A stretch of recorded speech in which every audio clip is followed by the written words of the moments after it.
Warning, this video contains strong language. Viewer discretion is advised. Hello my Hooked honeys and welcome back to Hooked. If you're new here, my name is Leanne and Hooked is basically where we talk about some true crime stories and do some crochet projects together.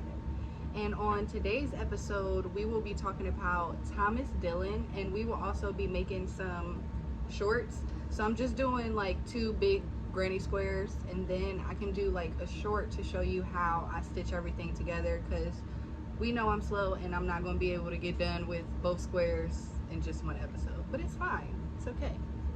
So I am going to do 2 squares of like 11 inches wide, just because that's what I'll need, because I'm making it for my kid. So less work.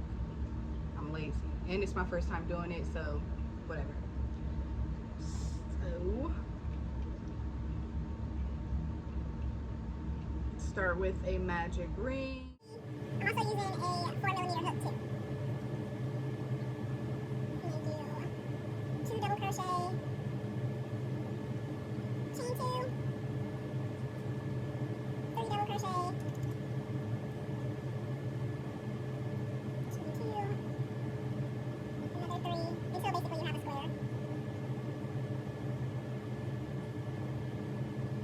You'll have 4 clusters of the 3 double crochet and chain 2, and then you'll just slip stitch in that 3rd chain that you did.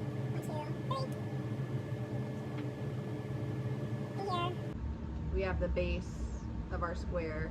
You'll just keep going all the way around until you get the size that you need, and like I said, I'll be going to 11 inches. My measuring tape is like ripping and I am not here for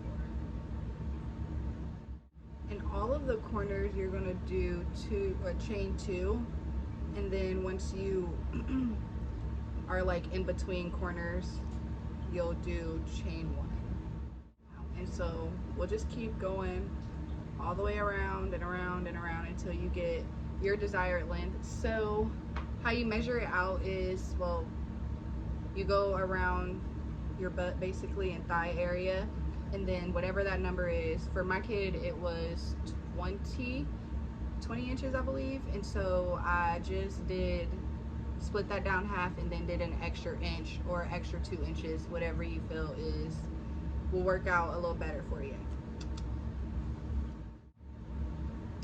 So let's go ahead and light our crochet candle and get into this story.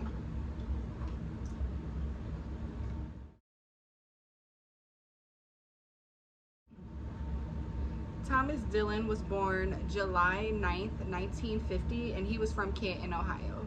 He graduated in 1976 from The Ohio State University in journalism. He was married and he also had a son. So now we are on round 2. I slip stitched and did a chain of 3. And since we're in a corner, I'll show you guys how to do the corners. So you'll do the chain 3 and then 2 double crochet, chain 2, and then another 3 double crochet in that same space you just did the previous ones in, and then just chain 1, and then you'll go back into the corner and do another corner. So 3 double crochet, chain 2, and then another 3 double crochet.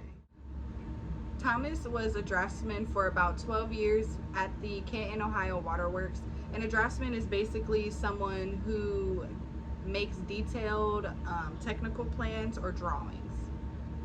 So between April 1st of 1989 and April 5th of 1992, Thomas killed at least 5 people that we know of. I honestly think he killed more, but the 5 people were confirmed. He was like a suspect in other murders, but I don't think anything came from that, because he had already gotten what he got charged for, right? But we'll get into that. We're just gonna hop on in. Thomas was placed under surveillance in 1992 because one of his friends reported him after hearing a press release about recent murders. While under surveillance, Thomas had shot at Larry Holler, who was hunting in Tuscarawas County. Luckily, Larry was able to escape without getting hurt. The friend that reported Thomas was a high school friend named Richard Fry.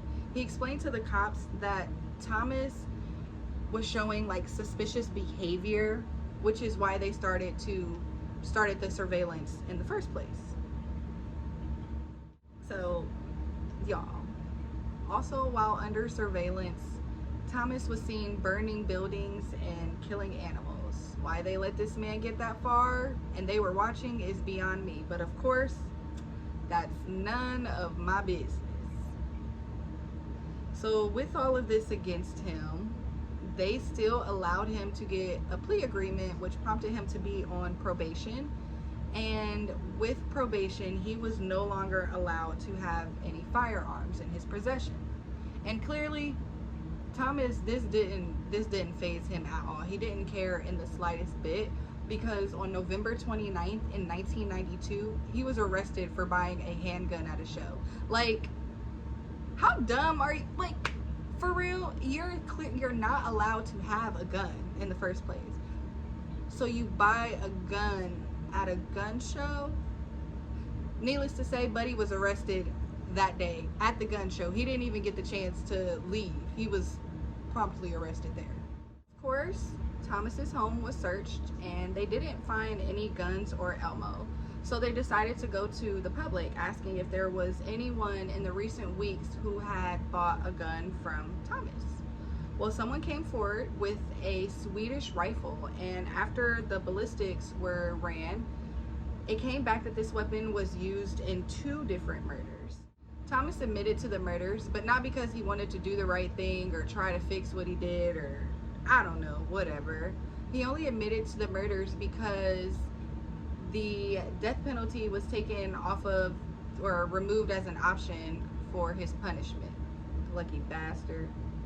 In the end, Thomas was sentenced to 5 consecutive sentences of 30 years to life for aggravated murder, and he will be spending that time at the Southern Ohio Correctional Facility. So now I do want to acknowledge Thomas's victims that were confirmed. On April 1st, 1989, Donald Willing, who was 35 years old, born in Strasburg, Ohio, was killed while jogging.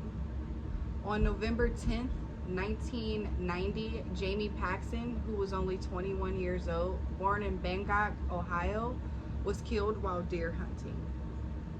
On November 28th, 1990, Kevin Loring, who was 30 years old, from Duxbury, Massachusetts, was killed while deer hunting. On April 14th, 1992, Claude Hawkins, who was 48, from Mansfield, Ohio, was killed while he was fishing. On April 5th of 1992, Gary Bradley, who was 44 years old, from Williamsburg, West Virginia, was killed while fishing. And I just can't help but to notice that all these people were minding their own business in nature. You were supposed to be one with nature. You were supposed to be able to be there and just be carefree and not have to worry about some weirdo hiding in the bushes waiting to take your life. It's crazy. Luckily, no one will ever have to worry about Thomas coming to attack them again, because he will, let's face it, never be let out of prison, and because he died on October 21st, 2011, at the age of 61.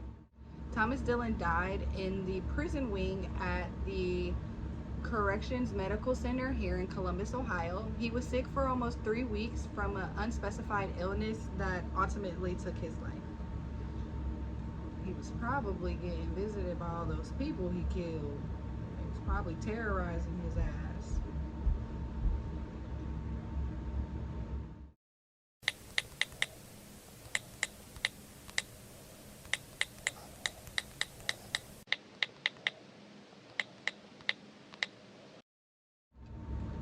all my hooked honeys, that was the case of Thomas Dillon, who was one of Ohio's serial killers that tortured people for years.